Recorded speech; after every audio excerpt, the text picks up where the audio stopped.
तो अजीत दादा का एक्सीडेंट नहीं होता। इसलिए जो भी delay in reporting is also considered to be a negligence, and उस नेग्लिजेंस के कारण ये एक्सीडेंट हुआ, ऐसे भी हम कह सकते हैं।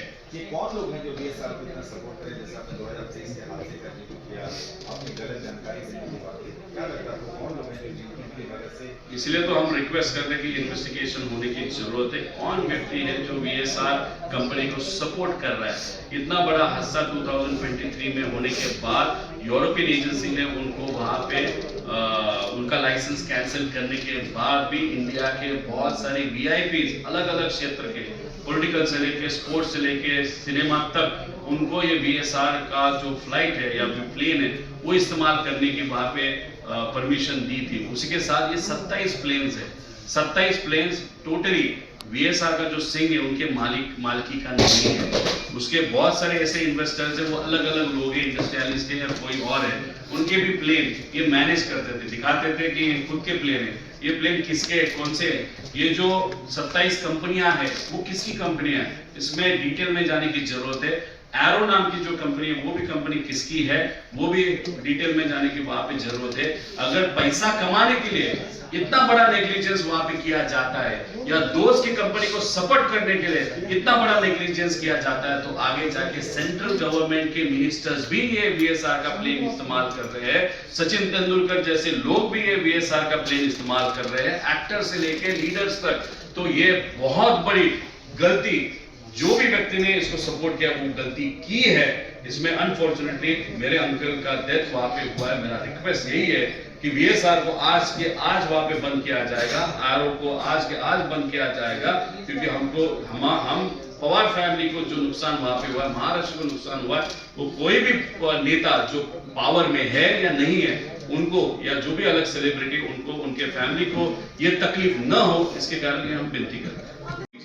इतनी सारी इंफॉर्मेशन बताई है तो नहीं, ठीक है, तो उनको मुझे कहना है कि जो भी रिसर्च आज तक आपके पास आया वो आप लोगों के पास लेके आओ ना। दूसरी बात, एयर वर्दी प्लेन है, प्लेन दिखाते वक्त एयर वर्दी था, तो उसमें से कुछ इक्विपमेंट अगर निकाल के दूसरे प्लेन को लगाए होंगे ड्यूरिंग द रूटीन मेंटेनेंस, वो आपको मालूम है या डीजीसीए को मालूम है? किसने चेक किया? वहां पे बहुत सारी बार लेयर जेट के उनके पास 7 प्लेन्स हैं। तो ये प्लेन का कुछ चीज दूसरे जगह पे दूसरे जगह पे ये लगा सकते हैं अगर आपका क्लाउड वहां पे डीजीसीए में है, जो वीएसआर कंपनी का है, because it is the largest private plane management company in India. तो इसलिए आप एयर वर्दी है मतलब खत्म हो गया ऐसा मत समझो। आज एयर वर्दी दिख रहा है वो सिर्फ स्टैंप करने के लिए, बाद में जाके कुछ भी हो सकता है, इसलिए हमने वो टेक्निकल रिपोर्ट्स वहां पे मांगे हैं। इसलिए ये एक्सीडेंट को सिर्फ हम एक राजनीति में एक व्यक्ति है और हम प्रेजेंट कर रहे हैं, इसलिए हम राजनीति इसमें कर रहे हैं। उसके कारण इसका काउंटर करने के लिए अगर गलत तरीके से विषय को कोई भी एजेंसी वहां पे दिखा रही है, मैं उनको विनती करना चाहता हूं, हम हमारे फैमिली में जो लॉस है उसके बारे में तो हम डिटेल में मांग ही रहे, लेकिन दूसरे किसी का लॉस ना हो, ये भी एक रीजन है प्रेजेंटेशन या ये प्रेस कॉन्फ्रेंस का। अभी इतना बड़ा प्रेजेंटेशन करने के बाद हमारा ये एक्सपेक्टेशन है कि केंद्र सरकार और राज्य सरकार जो भी हमारी मांग है उसको सीरियस लेते हैं, बिकॉज हम पॉलिटिसाइज नहीं कर रहे।